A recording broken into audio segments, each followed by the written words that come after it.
Et bienvenue dans Au cœur de l'art, des conversations sincères, toniques et joyeuses, à deux ou plus, qui stimuleront votre créativité et vous donneront envie de mettre plus d'art dans votre vie.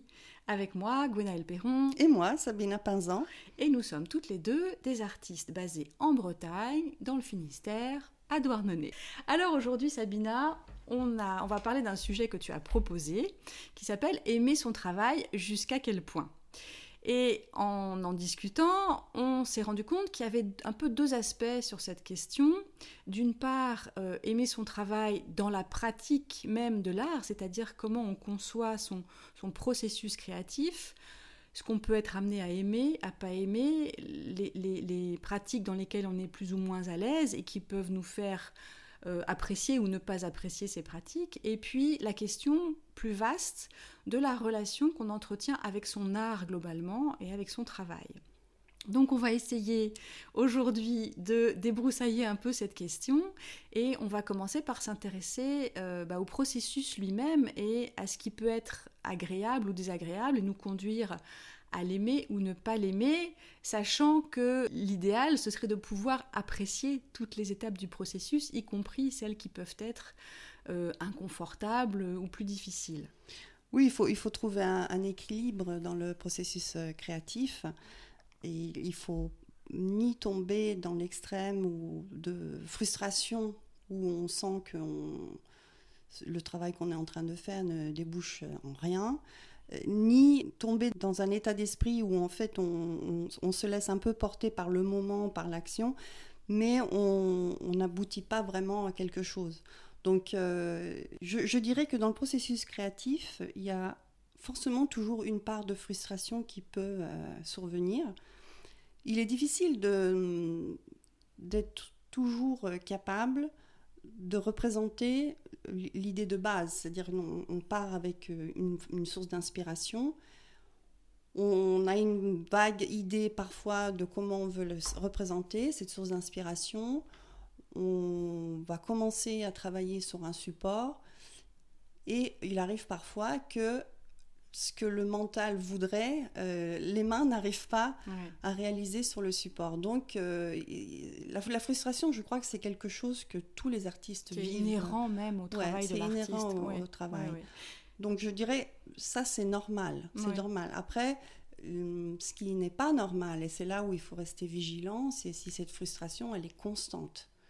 Et là, il faut se poser la question, d'où vient cette frustration ? Bien sûr, oui, c'est voilà. vrai. Et donc, là aussi, on se pose la question, mais est-ce que j'aime vraiment ce travail ? Oui. C'est vrai, et c'est vrai que le travail d'artiste, je pense qu'à la base, il faut aimer ça, parce que c'est quand même quelque chose d'exigeant, qui nécessite de se remettre en question, qui nécessite de se pousser toujours un petit peu plus loin, d'explorer toujours davantage. Donc à la base, si on n'aime pas ça, je pense qu'on ne peut pas tenir dans le temps, dans la durée, et qu'on écrive, ou bien qu'on peigne, ou qu'on fasse je ne sais quelle forme artistique. Je pense qu'il faut vraiment que ce soit quasiment inscrit dans notre ADN, et que ne pas le faire soit vraiment un problème en fin de compte. Je pense qu'on a besoin de faire ça, mais effectivement, après, dans la pratique, on peut être confronté à tout un tas d'obstacles, intérieurs ou extérieurs, à tout un tas de frustrations, comme tu le disais. Et donc, il faut réussir à surmonter ça, à l'accepter, à le minimiser peut-être. Oui, donc en préambule, je pense que la première chose qu'il faudrait faire pour soi, c'est de comprendre pourquoi on crée. On peut très bien choisir la peinture comme mode d'expression. Oui. Et puis, au bout d'un moment, ressentir de la frustration parce qu'en fait, on sent qu'on n'arrive pas à exprimer ce qu'on voudrait exprimer. Et peut-être que dans la sculpture, on y arriverait mieux. Donc on peut tester différentes choses jusqu'à qu'on arrive à trouver les matériaux, les outils à travers lesquels on arrive le mieux à s'exprimer. Mais une fois qu'on commence ce travail, si devient un travail régulier, constant dans notre vie, et donc qui occupe une partie importante de notre existence, là, il faut bien comprendre pourquoi on est en train de le faire. Ouais, alors là, moi, tu vois, ça me pose un peu un problème, parce que c'est une question que je me suis posée, pourquoi je fais ça ? Et je ne peux pas l'expliquer. Je le fais parce que j'en ai... c'est pas que j'en ai besoin, c'est que quand je le fais, je suis bien. Et si je le fais pas, je vais pas bien, quoi, tu vois. Donc c'est vraiment quelque chose. Moi, j'ai vraiment du mal à mettre des mots sur la raison pour laquelle je crée. Après, pourquoi je fais des stages, pourquoi j'essaye de propager un peu l'importance de la créativité ailleurs, ça je sais pourquoi je le fais, mais l'élan qui me fait aller vers la création, je ne peux pas l'expliquer avec des mots, je ne peux pas le justifier, si tu veux. C'est quelque chose, et je m'en suis rendu compte cet été quand je me suis dit, bon, j'avais trouvé que je peignais pas assez, je passais pas assez de temps dans mon atelier, je me suis dit, bon, ça va être 2 heures tous les jours, peu importe ce qu'il arrive. Et franchement, il n'arrivait pas des miracles et des chefs-d'œuvre tous les jours, loin de là. Mais ce temps, je me suis rendu compte à quel point il agissait sur mon humeur et à quel point je me sentais beaucoup mieux, beaucoup plus équilibrée, beaucoup plus ravie et heureuse et contente de ma vie parce que j'avais ce temps de création, en fait. Mais je ne peux pas t'expliquer pourquoi. C'est ça, en fait, tu as raison, je pense. C'est parce que tu te sens bien dans cet état-là. Après, tu me diras, peut-être c'est le cas de tous les artistes. Je ne sais pas. Moi, je sais qu'à une époque, j'avais arrêté de peindre. Et j'en étais même arrivée à un point où je me disais, mais c'est complètement ridicule de passer son temps à faire des tableaux qui, une fois finis, on va accrocher sur des murs, vont collecter de la poussière. C'est des choses qui ne servent absolument à rien. En fait, peindre, ça sert à rien parce qu'on crée des choses qui sont inutiles. Ouais. Et je m'étais auto-convaincue de ça. D'accord. Et bon, après, au fil du temps, j'ai repris ma pratique. Et quand j'ai repris ma pratique, ces pensées sont revenues dans ma tête. Et je me suis dit, mais en fait, est-ce que je pense toujours ça ? Et j'avais pas la réponse à cette question. Ouais. Je me suis dit, ok, il faut juste que je me mette à créer parce que je ressentais, comme tu dis, sans pouvoir l'expliquer, je ressentais ce besoin de créer. Et donc, je l'ai fait. Et en le faisant, je me suis dit, en fait, non, il faut pas réfléchir au résultat final, donc un tableau, effectivement, qui va collecter de la poussière sur un mur, mais plutôt au processus. Voilà. Et voilà, c'est là où moi, je trouve du plaisir. Je pense que le processus, c'est là où on se sent bien. Après, expliquer plus précisément pourquoi on se sent bien, je pense que chacun peut l'analyser par soi-même. Ouais. Après, je pense qu'on se sent globalement bien. Mais effectivement, il y a des jours avec et des jours sans. Il y a des moments où ça roule, où ça va bien, et puis des moments où on se retrouve confronté à des difficultés, quoi, à des donc blocages. Justement, donc la frustration en faisant partie un peu de ce processus, il faut aussi comprendre d'où vient cette frustration quand elle survient, pour pas rester dans cet état-là. Ouais. Je crois qu'elle vient beaucoup au début, en fait, quand tu débutes, parce que tu es en contact avec des gens qui sont plus avancés que toi. Tu vois leur travail et tu as envie de faire la même chose, d'aboutir au même résultat, et tu n'as pas encore les techniques, l'habitude, les gestes et tout ça. Et je pense que, moi je le vois dans le groupe sur Facebook, être débutante, c'est frustrant en fait. Mais au bout d'un moment, elles arrivent à surmonter ça, et puis le mouvement collectif les entraîne. Mais c'est vrai que si on est seul dans son coin, ça peut être source d'arrêt, en fin de compte. On peut se dégoûter soi-même et se dire, non, j'y arriverai jamais, je vais arrêter. Oui, je pense le fait de se comparer aux autres, c'est quelque chose qu'on garde tout au long de notre carrière d'artiste.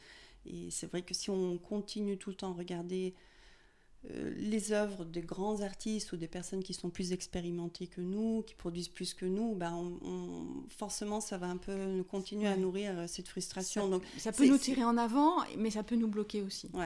Ça peut nous mettre dans un état d'esprit qui n'est pas forcément le bon. Ce qui est plus utile, ce serait de comparer son travail à son propre travail.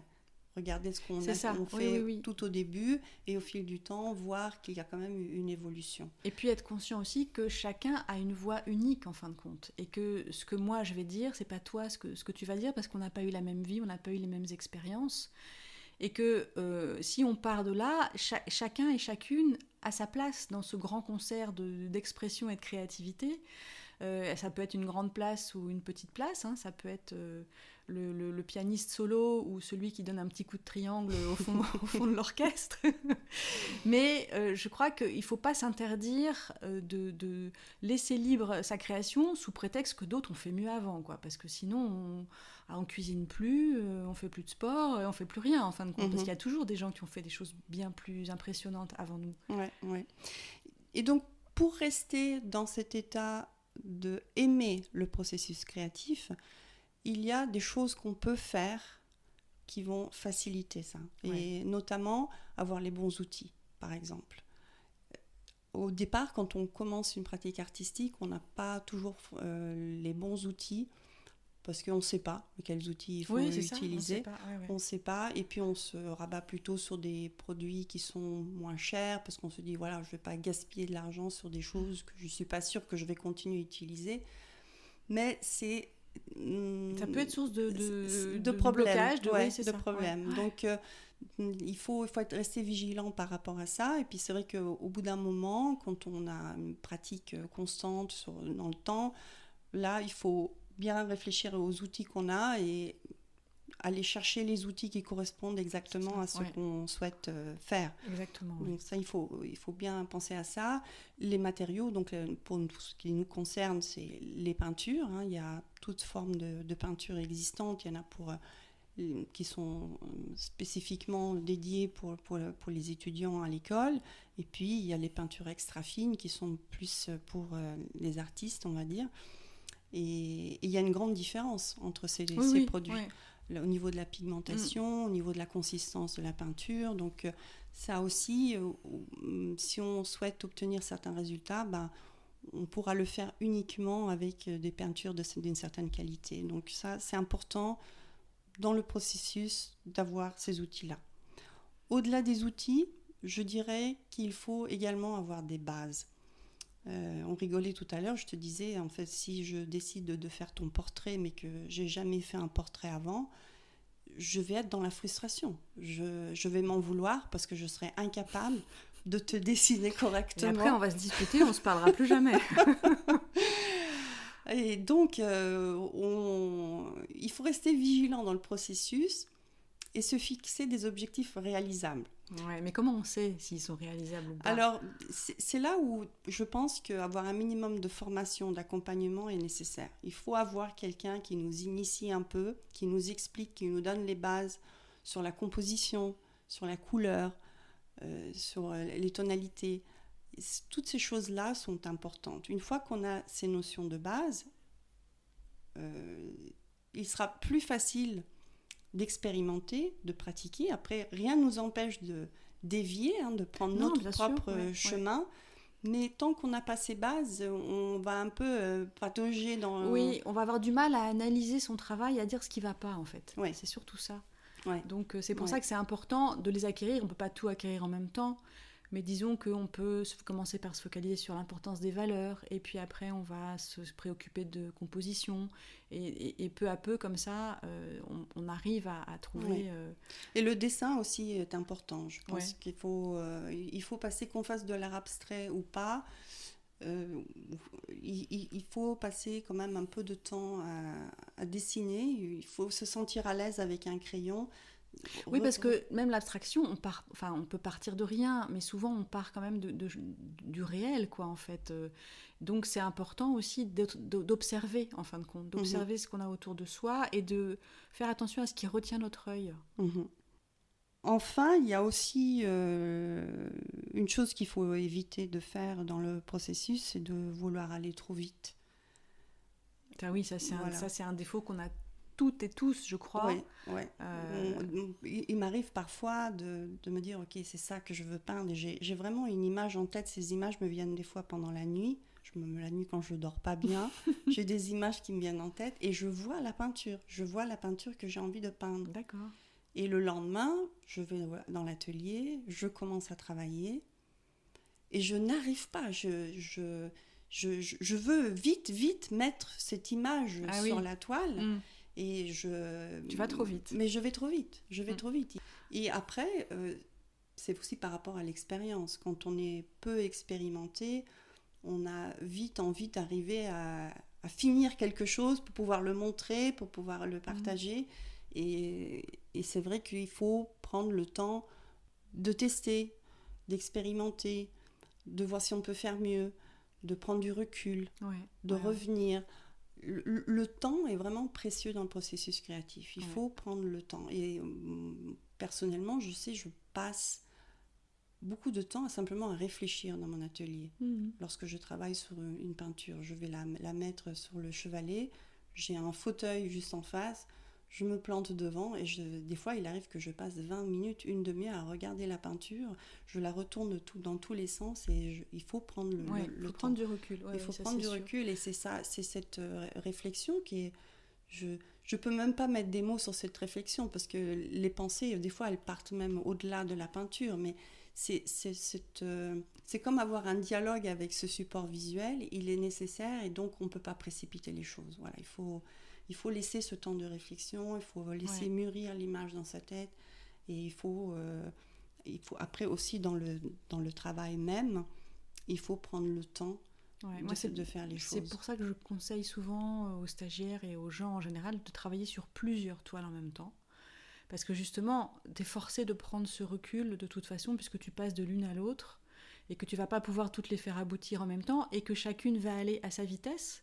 Et du coup, le fait de travailler sur plusieurs choses en même temps, ça évite de trop se focaliser, en fait. Parce que le processus créatif aussi, il est d'une certaine manière limité. L'attention que tu peux lui porter dans la journée est limitée. Et c'est vrai que si tu travailles sur une toile plusieurs heures d'affilée, tu as un peu la tête dans le guidon et tu prends pas forcément les bonnes décisions en fait. Alors qu'en travaillant sur plusieurs en même temps, tu vas avoir beaucoup plus de recul, tu vas être beaucoup plus capable d'analyser, tu vas les mettre en lien les unes avec les autres et ton approche va être complètement différente. Donc ça, ça peut être une solution quand on a tendance à être trop dans une peinture en fait. Et ça, c'est aussi une erreur de débutant, c'est qu'on veut faire aboutir tout de suite sa peinture. Donc moi, tu m'inquiètes parce que moi, je vois jamais mes toiles à l'avance. Hein. Mais après, j'ai ces images en tête, mais il est rare que j'arrive à les reproduire. J'ai ces images et elles me restent. Là, en ce moment, justement, j'ai une image en tête. Alors, j'ai commencé à gribouiller, j'ai commencé à faire un croquis. J'ai le croquis fait avec le crayon dans mon sketchbook. Et je me dis, un jour, ça va devenir cette peinture que j'ai vue dans ma tête. Mais là, actuellement, je suis en train de travailler sur autre chose. Donc, voilà. C'est étonnant, c'est étonnant cette espèce d'imagination créatrice là, d'une toile. Alors peut-être que c'est parce que tu as un élan, tu as envie de créer et que ça se manifeste comme ça, je sais pas. Oui, je sais pas. Bon, voilà. Écoute, en tout cas, moi non. Donc, on a fait un peu le tour des choses qui peuvent faire qu'on ne trouve moins de plaisir dans le processus créatif. Après, on peut aussi trouver beaucoup de plaisir dans le processus oui, parce que sinon on serait complètement maso. Et là, est-ce qu'il est possible de basculer dans trop aimer le processus? Et qu'est-ce que ça veut dire? Alors, trop aimer, moi j'aurais envie de dire que peut-être si on place le processus créatif et donc la pratique elle-même au centre de notre existence et en priorité par rapport à tout le reste dans notre vie, je pense que là, ça peut devenir un problème. Oui, c'est-à-dire qu'on y consacre trop de temps. Trop de temps. Ouais. On laisse pas oui, assez de effectivement, place pour les autres choses. Les exemples d'artistes qui se lancent comme ça à corps perdu là-dedans et qui oublient tout le reste, qui oublient leur santé, qui oublient leurs besoins, qui oublient leur famille, qui oublient tout. Ça existe, hein. Oui, une hygiène de vie aussi, hein. C'est vrai que si on passe beaucoup trop de temps dans l'atelier et qu'on ne bouge pas assez, c'est pas forcément bon pour la santé. Donc, je pense que c'est là où il faut trouver un équilibre. Il faut rester vigilant. Moi, je pense qu'on peut aimer trop le processus aussi et s'y complaire d'une certaine façon et n'arriver jamais au résultat, tu vois. Un peu comme Hélène qui défait la nuit ou le jour elle avait cousu la nuit. Là, c'est pareil. On peut aussi tellement aimer ça qu'on n'arrive jamais à la fin d'une toile où on reste trop longtemps en fin de compte. Et c'est vrai que ça peut être aussi un peu problématique parce que ça traduit une peur, je pense, une peur de terminer et de devoir affronter ce qui se passe une fois que la toile est terminée, en fait. Il y a un artiste que j'ai découvert il y a 2 ou 3 ans en arrière. Et quand j'ai découvert cet artiste, je ne vais pas citer son nom, parce que voilà. Mais j'aime beaucoup ce qu'il fait. Il peint à l'huile et il fait des paysages abstraits, on va dire. Il s'inspire des forêts autour de lui, donc souvent il représente des arbres, mais d'une manière très abstraite. C'est très coloré, c'est très riche. Et quand j'ai découvert cet artiste, je me suis dit, waouh, c'est ça que je veux faire. Je veux peindre comme lui. Je veux vraiment utiliser la couleur comme lui le fait. Et j'ai commencé à suivre cet artiste donc sur Instagram. Je vais sur son site régulièrement. Je suis devenue une fan, quoi. Ouais, super fan. Et figure-toi que 3 ans plus tard, bon, actuellement, il continue de poster des choses sur son compte Instagram. Et bien, je me suis complètement lassée de son style. Je me dis, mais en fait, il fait tout le temps la même chose, quoi. Ouais. Alors, c'est très beau.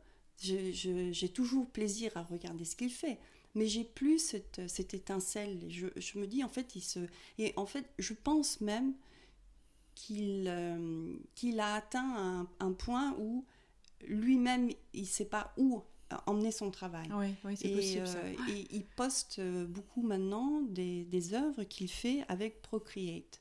Alors, les œuvres qu'il fait sur Procreate ressemblent énormément à ce qu'il fait sur toile, mais c'est fait avec Procreate. Ouais. Et il continue de poster des tableaux qu'il a fait il y a quelques années en arrière, et il poste très peu de vrais tableaux qu'il a fait cette année, par exemple. Il a peut-être une panne, tout simplement. Il a peut-être une panne. Et là, je me dis que donc, on peut aimer le processus et puis finir par se complaire dans une manière de travailler. On a les mêmes gestes, on a les mêmes couleurs. Oui, surtout si ça marche, surtout si on est vent, surtout si on trouve son public. Mais au bout d'un moment, on a fait un peu le tour, quoi. Ouais. Et ça arrive quelquefois en littérature aussi. Tu peux voir des livres, alors soit les gens écrivent un peu toujours la même chose, soit ils écrivent un livre, t'es vraiment dans l'histoire, t'es bien et tout jusqu'au bout, mais presque jusqu'au bout, parce que la fin, ils la bâclent en fait. Oui. Il la bâcle et tu te dis non, c'est pas possible, ça peut pas se terminer comme ça. Et t'as un peu l'impression qu'ils ont mené leur livre à un point et qu'après ils savaient plus quoi faire. Et qu'ils ont terminé comme ça, fin, voilà, ils ont mis le mot fin, et parce qu'ils étaient bloqués en fin de compte. Ils avaient développé leur processus, mais peut-être trop. Ils n'avaient pas su arrêter suffisamment tôt ou changer quand il aurait fallu.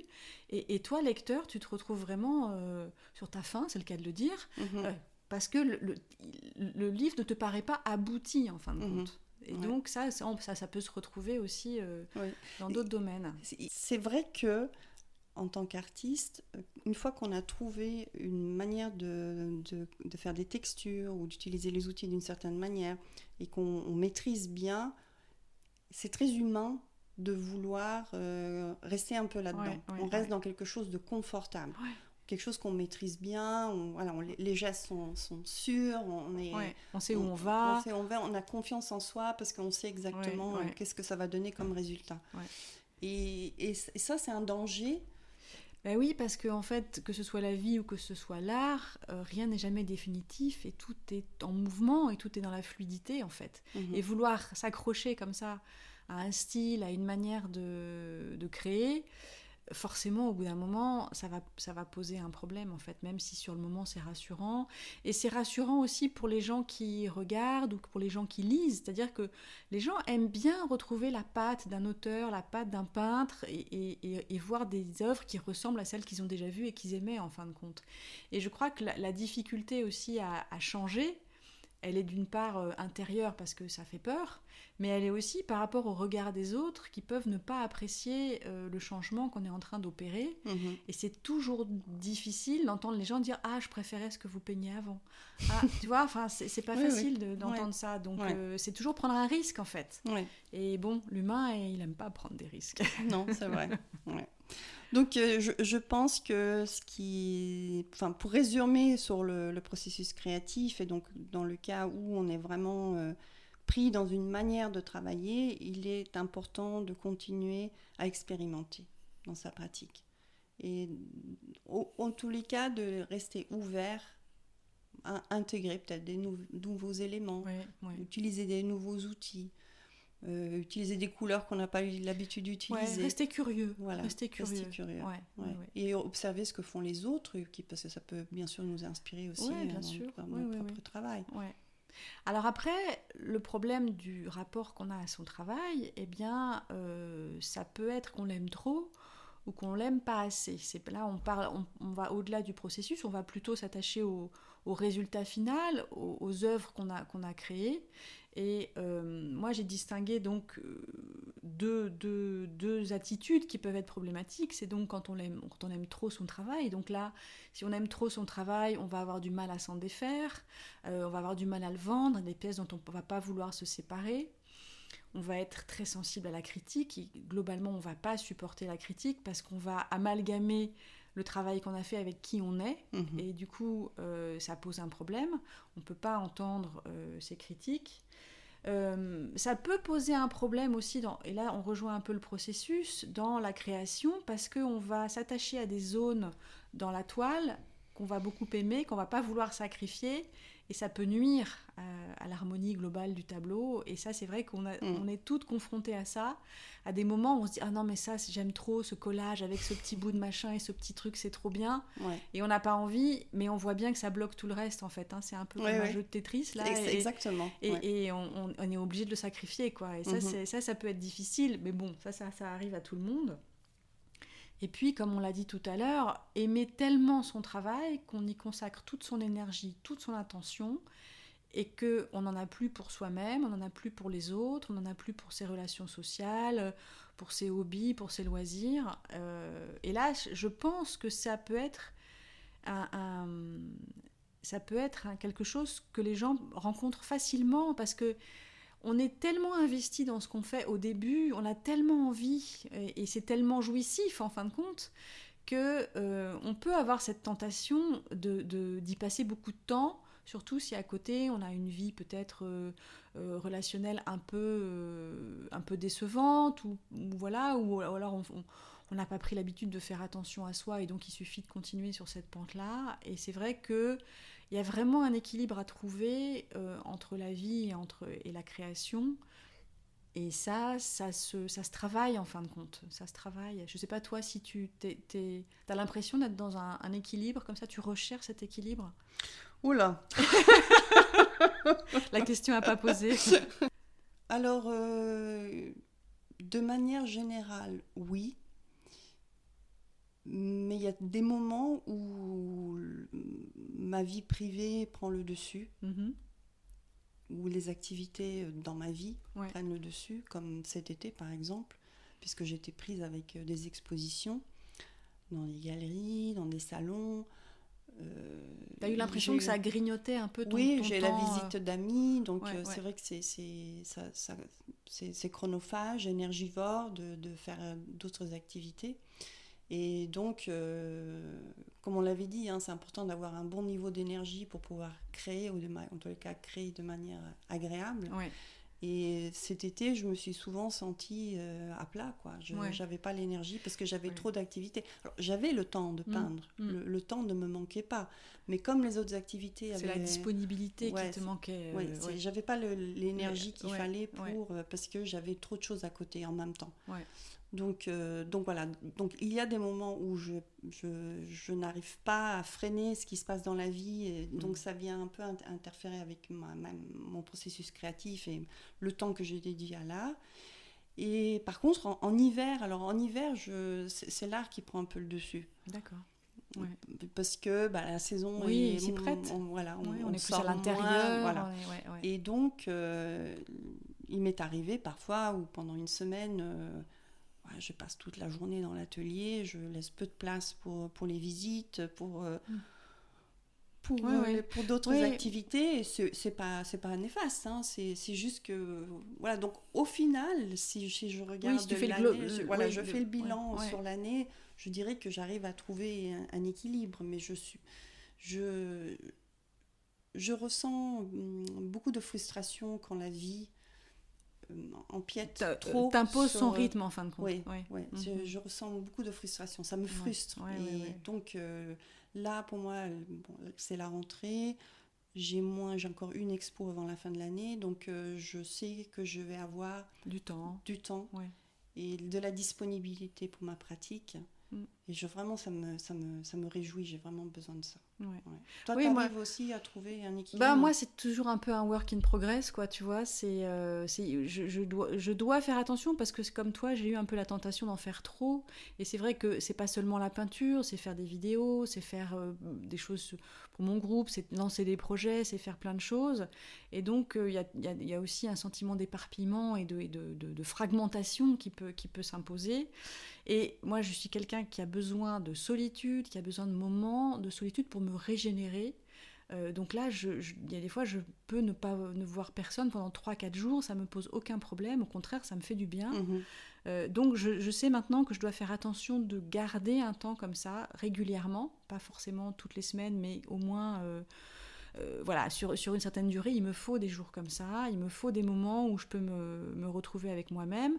Je le fais déjà quasiment tous les matins au réveil parce que je prends toujours au moins 1 heure pour écrire ou pour réfléchir à un sujet ou pour lire des choses qui génèrent des pensées et des idées. Donc ça, je sais. Donc maintenant, je fais attention. J'ai besoin aussi de bouger parce que j'avais tendance à pas bouger assez. Enfin, je bougeais, mais tu vois, par exemple, faire des exercices qui entraînent un peu le cœur ou qui font des choses comme ça, je le faisais pas. Donc là, maintenant, j'ai décidé de le faire. Et voilà. Donc c'est une attention globale à la fois à la peinture, au travail, parce que j'en ai envie et j'en ai besoin, mais aussi à la vie à côté, au relationnel. Enfin, il faut vraiment faire un peu attention à tout, hein, et c'est pour se sentir bien. On ne peut pas faire ça tout en même temps. Il y a des périodes, comme tu le disais, il y a une espèce de saisonnalité. On est plus dedans, plus dehors, plus tourné vers les autres, plus tourné vers soi-même. Ça alterne. Mais moi, je sais que l'équilibre, c'est quelque chose de très important pour moi, donc j'essaye d'y travailler en fin de compte. Et je ne suis pas quelqu'un d'excessif, donc je ne suis pas dans le j'aime trop mon travail ou j'aime pas assez mon travail. J'essaye de l'aimer juste bien.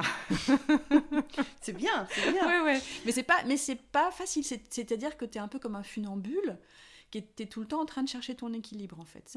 Et comme tu le dis, la vie des fois impose son rythme, donc il faut se réajuster, se réadapter. Ouais. Et voilà, c'est pas toujours facile, mais bon, après c'est la vie. Hein. Ouais.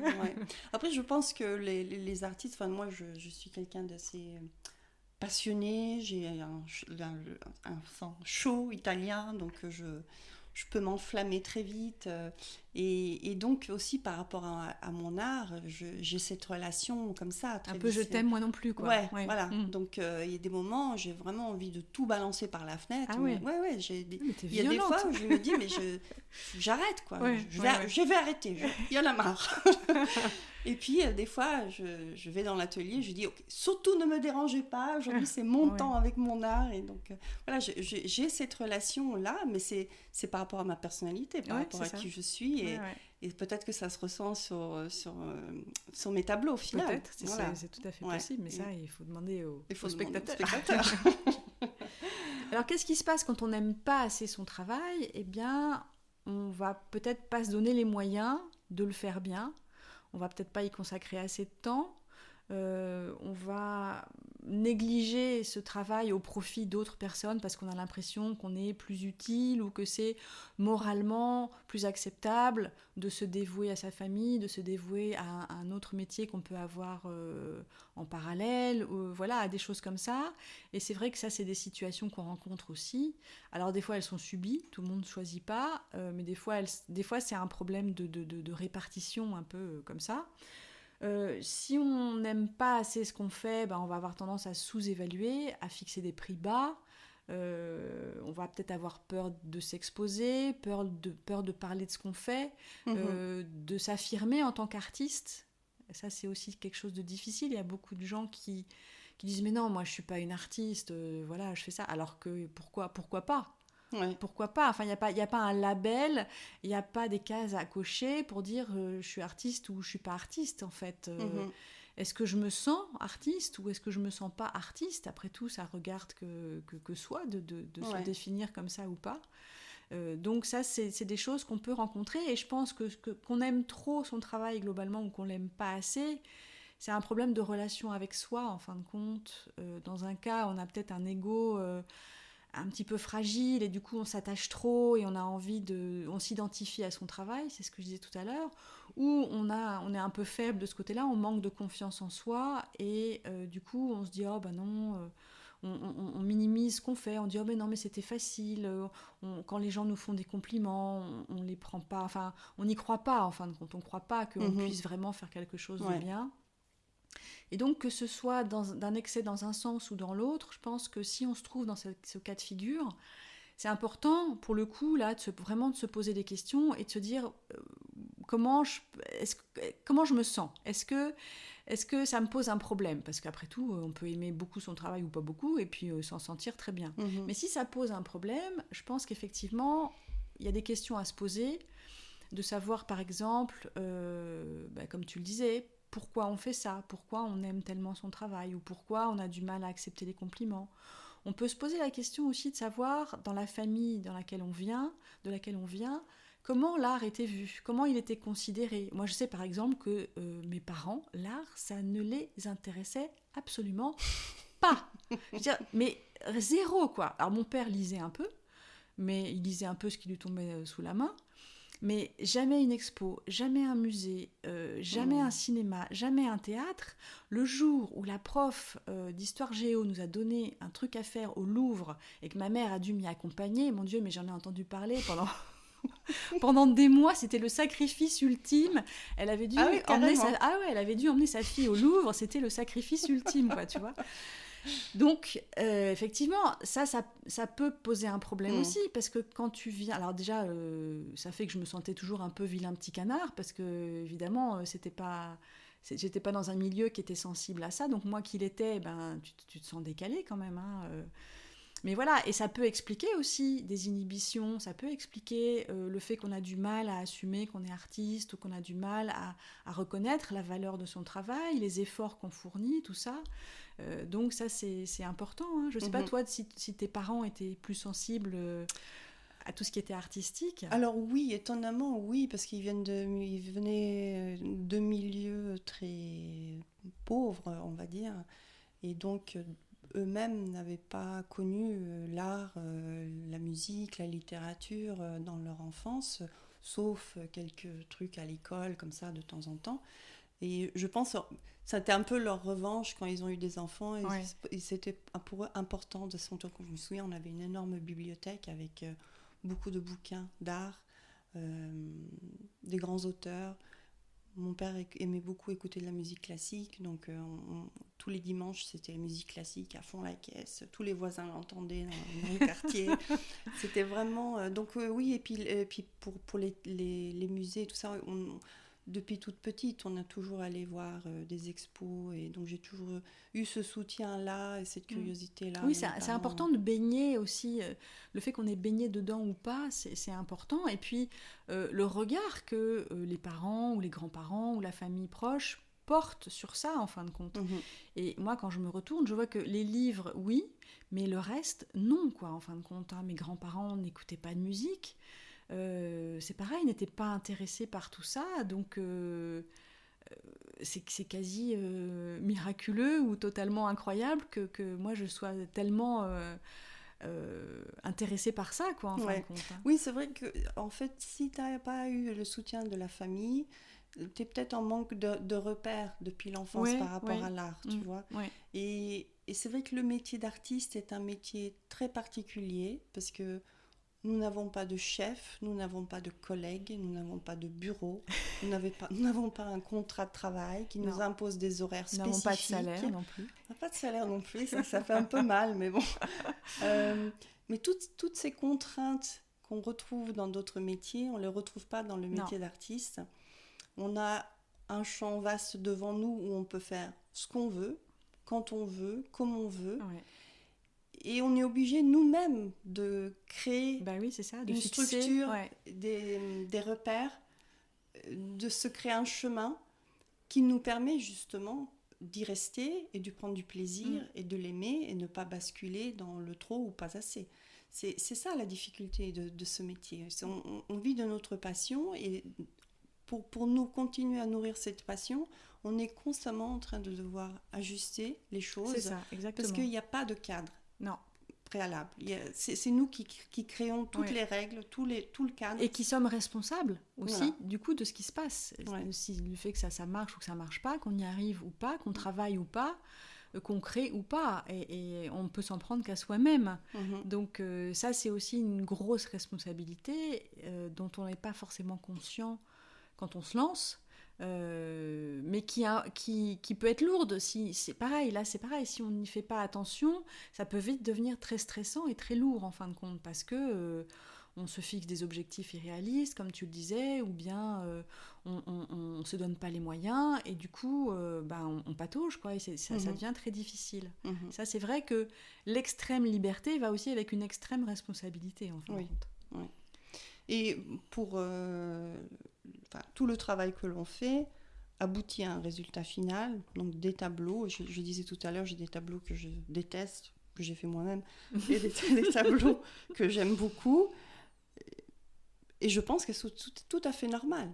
Oui. Au départ, ça me posait un problème de passer autant d'heures sur un tableau et puis d'en arriver à la fin où je me disais, bon, il n'y a plus rien à faire là, j'ai fini, je ne sais plus quoi faire. Ouais. Et le mettre de côté et puis dire, bon, bah, celui-là, je l'aime pas, et puis c'est tout. Mais au départ, j'avais du mal avec ça. Ça me posait un problème. Il fallait que je tombe amoureuse du tableau final à chaque fois. Aujourd'hui, ça me pose plus un problème. Et c'est aussi parce que je me suis rendu compte que même si moi, il ne me plaît pas, un tableau ne me plaît pas, il peut plaire à quelqu'un d'autre. Ouais. Et ça m'est arrivé récemment. J'ai décidé d'exposer à la galerie, justement, à Audierne, un tableau que je déteste. Je ne le supporte pas. Je le garde toujours caché dans mon atelier parce que vraiment, je ne l'aime pas du tout, ce tableau. C'est l'enfant de la honte. Oui, et c'est un tableau relativement grand qui m'a pris énormément de temps à réaliser. Sur le moment, quand je l'ai fait, je ne le détestais pas autant. Mais maintenant, plus je le regarde, plus je le déteste. Je ne sais pas pourquoi. Tout ça pour dire qu'en fait, pendant l'exposition, j'ai eu pas mal de personnes qui m'ont fait un retour très positif sur ce tableau. J'ai même eu 2 personnes qui m'ont dit, parmi toutes vos œuvres, c'est celle-là que je préfère. Ah oui, alors là, ça laisse réfléchir. Oui, justement. Donc, on peut avoir comme ça une relation un peu étrange avec nos tableaux, hein, l'aboutissement de notre travail. On peut aimer ou pas aimer, à savoir que on va toujours rencontrer quelqu'un qui aura c'est ça. un autre avis. Ouais. Et ça, c'est curieux. Et c'est quelque chose que tu retrouves dans la littérature aussi, dans le rapport que tu as à tes personnages, en fait. C'est que tu as l'impression de maîtriser, et puis au bout d'un moment, c'est comme s'ils t'échappaient, et comme s'ils avaient envie de faire ce qu'ils voulaient, et que tu n'avais plus la main dessus, tu vois. Et c'est pareil, tu peux aussi les aimer ou ne pas les aimer. Pourquoi ? C'est difficile à expliquer, hein, mais je pense que ça, c'est des choses qu'on peut retrouver. Moi, j'ai pas ce même sentiment très fort du j'adore ou je déteste. Ce que j'aime pas en général, je le recouvre de gesso et je recommence. Je vais pas dire que j'aime tout, mais soit ça va de moyen à j'aime plutôt bien, mais si j'aime vraiment pas, je crois que je vais pas le garder.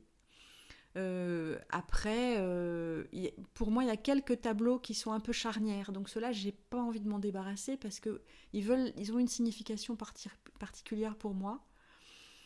Mais sinon, j'éprouve pas d'attachement excessif, si tu veux. Une fois qu'il est fini, pour moi, il est fini. Et s'il part voguer dans d'autres lieux, c'est très bien. Je m'attache pas excessivement. Et des fois, même, ça m'inquiète. Je me dis, t'as passé du temps, et ça te fait rien que ton tableau parte.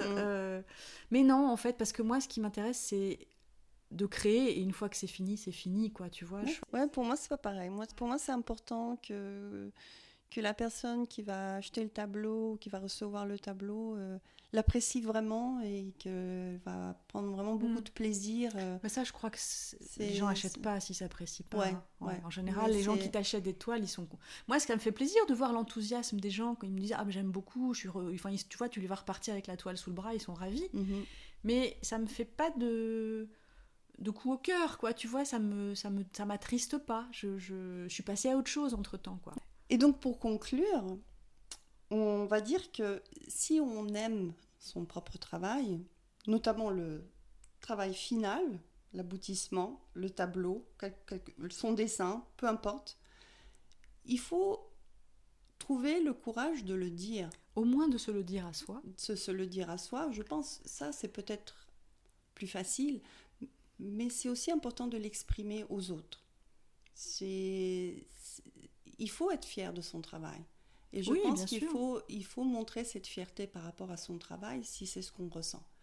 Et je pense que en France, en tous les cas, dans la culture française, peut-être européenne plus généralement, il y a moins on n'a pas cette capacité à exprimer la fierté de ce qu'on réalise, de ce qu'on est capable de faire. Parce qu'on a peur d'être tout de suite assimilé à quelqu'un qui est arrogant. Qui est un peu trop fier de ce qu'il fait. Et c'est vrai que c'est important. Par exemple, ce qu'on n'a pas l'habitude de faire aussi, je trouve, dans notre culture, c'est de fêter nos réussites, tu vois. Les Américains sont très bons pour ça, c'est-à-dire qu'il y a des étapes, et à chaque étape qu'on franchit, bravo, quoi, on s'auto-congratule, ou on fait la fête, ou on fait quelque chose.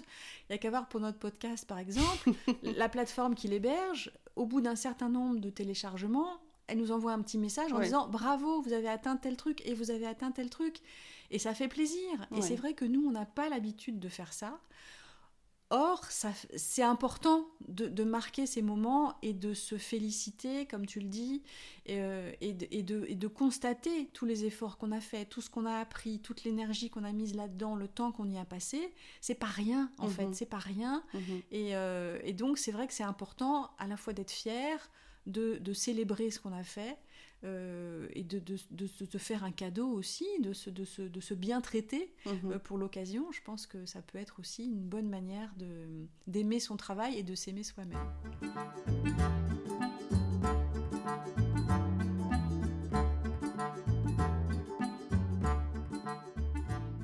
Alors Sabina, de quoi voudrais-tu nous parler pour clore cet épisode ? Est-ce que tu as eu une expérience particulière, découvert quelque chose ?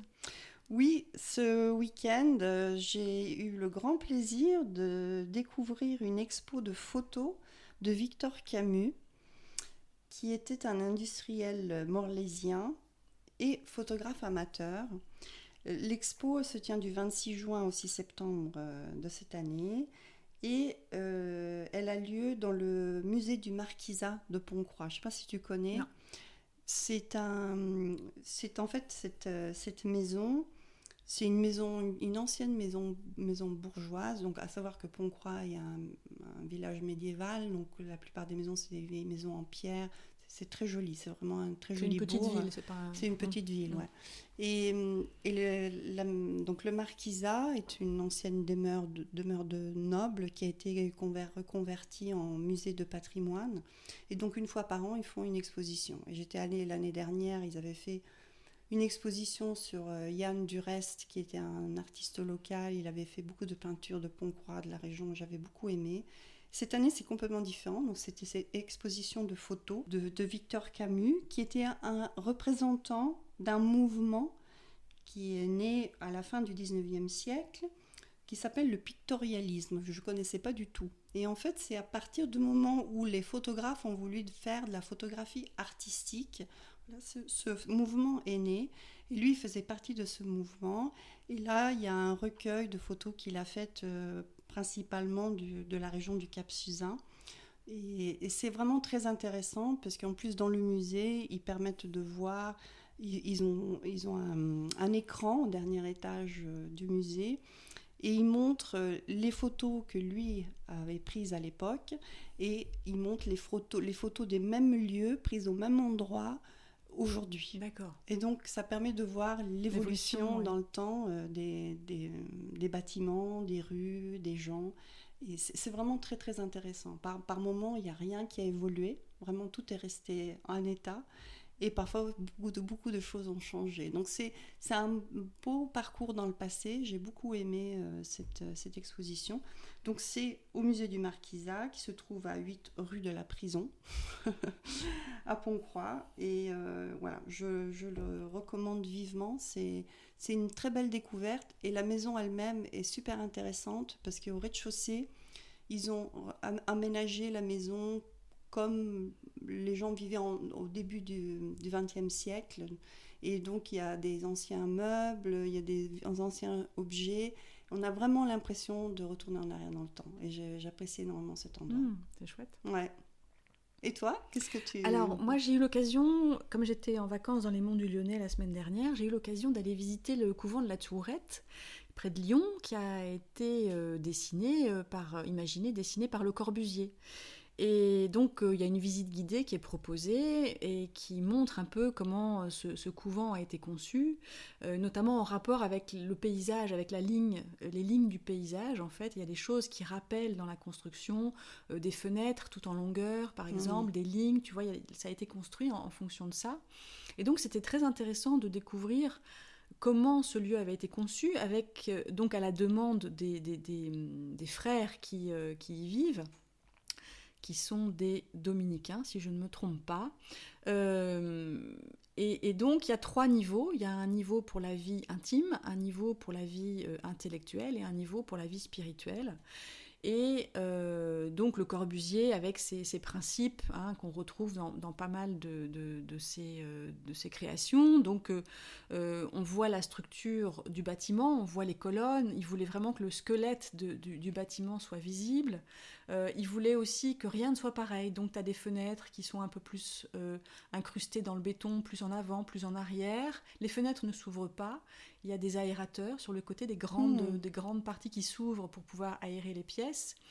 Il y a une chapelle impressionnante, tout en béton, où le son circule d'une manière assez particulière. Alors, les moines avaient demandé que Le Corbusier mette une croix pour symboliser la chapelle, et Le Corbusier a refusé.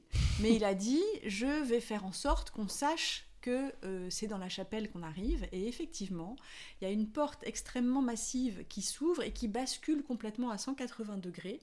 Et elle se met à ce moment-là à la verticale d'une fenêtre rouge qui est dans la chapelle elle-même, et donc ça dessine une croix. Voilà, il y a des petites choses comme ça. Mais moi, ce que j'ai ressenti... Alors, c'est vraiment une construction intellectuelle, en fait, ce lieu. Et moi, j'ai ressenti que c'était pas tellement pour l'humain, en fin de compte, parce que toutes les surfaces sont brutes. Tu sais, il y a quelque chose de très brutal dans la manière dont c'est conçu. Alors, il y a des jeux de lumière, il y a des choses très intéressantes, mais il n'y a aucun confort, il n'y a rien sur les murs, c'est très dépouillé. Et moi, je me dis, vivre dans un lieu comme ça pendant si longtemps... Alors, je sais bien que les frères et les religieux ont fait un choix de vie particulier, mais ça doit être quand même difficile de vivre dans un lieu comme ça, qui est par moments immense, par moments très petit. Il y a des couloirs très étroits, très sombres. L'élément peut-être le plus agréable, c'est le réfectoire. Il y a peut-être aussi la bibliothèque, mais je ne l'ai pas vu. Le réfectoire est baigné de lumière et c'est très chaleureux, et voilà. Mais c'est quand même très particulier de visiter cet endroit. Et vraiment, je me suis demandé comment on pouvait vivre là-dedans, en fin de compte. Mais ça appelle à la spiritualité, ou tu crois ça, ou pas? Par le dépouillement, peut-être. Par les volumes, peut-être, non? Même pas. Ouais, les volumes aussi, sans doute. Il y a une espèce d'élévation. La crypte est aussi un élément assez surprenant. Voilà, moi, je sais pas. Je sais que je me verrais pas du tout vivre. Alors, les cellules des frères, on peut pas les voir, mais on voit une maquette. Et donc, c'est des cellules qui sont toutes en longueur. Quand tu rentres, il y a un petit lavabo pour se laver. Ensuite, il y a un lit qui est dans la longueur de la pièce. Et ensuite, il y a un espace pour travailler. Et là, tu as une table avec un tabouret qui est tourné vers le mur. Il ne faut pas que ce soit tourné vers le paysage parce que ce serait trop distrayant. Et tout au bout, tu as un endroit où tu peux prier. Voilà. Donc, tu vois, il y a vraiment quelque chose d'ascétique et de très dépouillé dans cette approche, et de très exigeant, en fin de compte, pour l'humain. Il n'y a pas de place pour le confort, il n'y a pas de place pour la distraction. Il y a un peu de repos, mais encore, quoi, tu vois. Et donc, ça m'a fait beaucoup réfléchir, ce lieu, en contraste avec d'autres lieux que j'ai pu visiter, où là, c'était carrément le contraire. Et donc, ça fait réfléchir sur la maison, sur l'espace dans lequel on vit, sur l'influence de l'environnement, sur tout ça. C'était vraiment très fructueux comme visite, en fait. Source d'inspiration, peut-être ? Pas vraiment. Non. Alors j'ai fait quelques photos. Ouais, au niveau des photos, oui, mais ça m'inspirerait pas pour de la peinture, Non. par exemple. Okay. Par contre, si je devais situer un polar quelque part, je le situerais là, tu vois. Parce que là, effectivement, c'est un lieu qui peut vite devenir oppressant. Voilà. Et puis, deuxième chose dont je voulais parler, c'est que dans mon groupe Art System, il y a eu la découverte du moche. Alors là, Ah oui, il y a eu des... Et puis là, récemment, il y a une autre personne, il y a eu un déclic, tu vois. Je les incite vraiment à s'emparer de ce qu'elles font, à le triturer, à le malaxer. Et là, il y a Céline dans le groupe qui est une fidèle depuis très longtemps. Et là, j'ai senti qu'il y avait un déclic. Elle a pris un de ses dessins et elle l'a remanié, elle l'a refait, elle a ajouté des collages et tout. Et pour moi, c'est vraiment une joie sans pareil de voir les gens, tu vois, ce moment où tac, il y a un truc qui se produit et tu sens que là, elle a passé une étape et qu'elle va pouvoir aller vers autre chose. Et ça me réjouit vraiment, quoi. Donc j'étais vraiment contente de constater ça. Et donc s'il y a des personnes qui veulent nous rejoindre, eh ben, on travaille sur le noir et blanc au mois de septembre. Et à peine avais-je lancé l'idée que déjà il y avait une floraison de création. Donc ça, c'est super aussi, quoi, de voir que c'est actif, que les gens ont envie, que ça les inspire, que ça leur donne envie. Donc ça, c'est vraiment très satisfaisant. Voilà. Super. Bon, je crois qu'on a bien discuté encore une fois. On a fait le tour. Si vous voulez réagir, si vous voulez laisser des commentaires, n'hésitez pas. N'hésitez pas non plus à nous laisser des appréciations sur Apple Podcast parce que ça nous aide à être plus visibles, comme toujours. Et puis, on se dit rendez-vous dans 15 jours, Sabina. Dans 15 jours. À bientôt. À bientôt. Au revoir. Au revoir.